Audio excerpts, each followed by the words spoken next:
Hi, this is David with 5 Minutes with David. And this evening, Jesus is prompting me to talk a little bit about abandonment, something that I've dealt with my whole life. And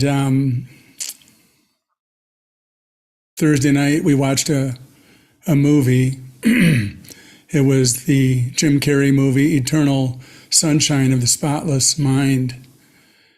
And I always knew, or I've known for the time that I've been watching, that spiritual awakening can come through watching movies, or it's very helpful to do this. But I've never had the aha moment that I had Thursday night. It's a very fragmented movie, much like my life, and somewhat difficult to follow. But at the very end, it hit me. I had an epiphany that we hold on to our grievances deep down inside. We keep them safe, and we won't heal, and we won't be happy until we forgive and let them go. And I reflected on my life, and the word that came up was abandonment.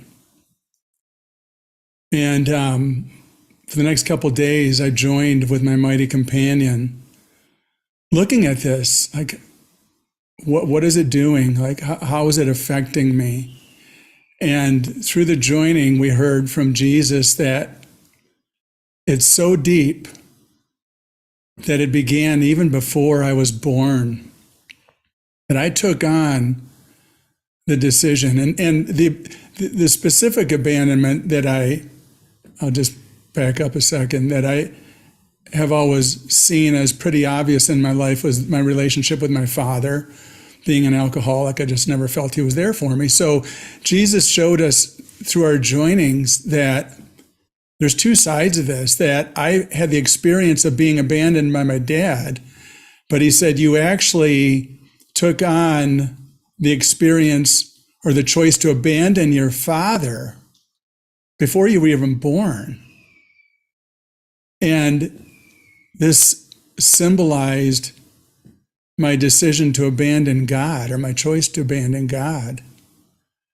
And he showed me how it pervaded every relationship in my life, when it was just like an eye-opener, like a watershed.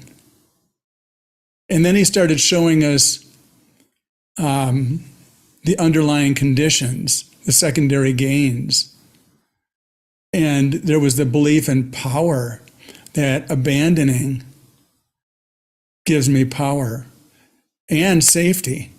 Like, if I abandon first, then I'm good. I won't have the pain or the trouble. And of course, with that came happiness, salvation and happiness, my belief that abandoning another would bring me my happiness. And the next day we looked at it, and he showed me that there's a secondary gain of the belief that I had death in there, death between my dad and myself.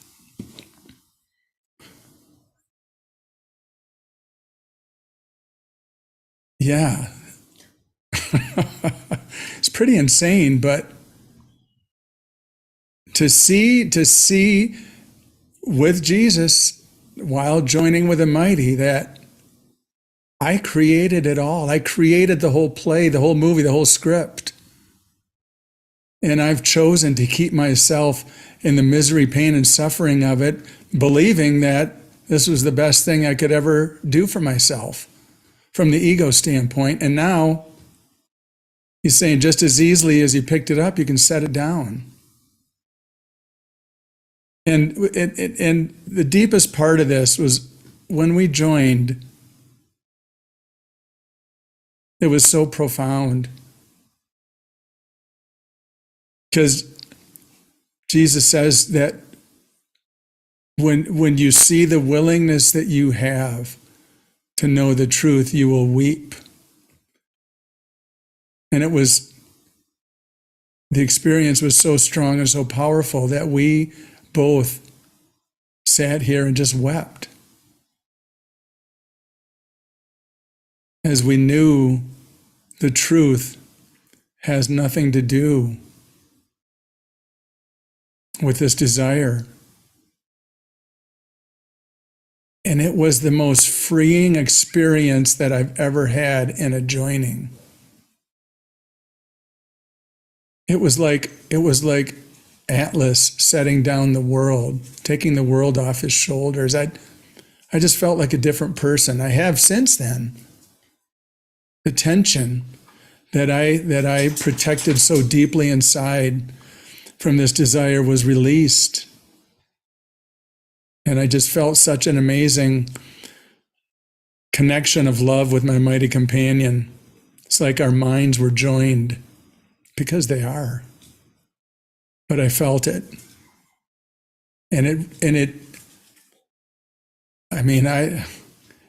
It convinced me so deeply that joining with Jesus and joining with my mighties and looking at desires and releasing them to miracles to heal the mind on the spot is so, so, so invaluable for me. There's no denying it. There's no denying that I've been denying my divinity. And Jesus has given me the opportunity, the resources, the uncompromising mighties to look together, to see what's not true and to give it over to what is true, and to reap the rewards, the fruits of the willingness to look. So yeah, just such a beautiful experience. Thank you.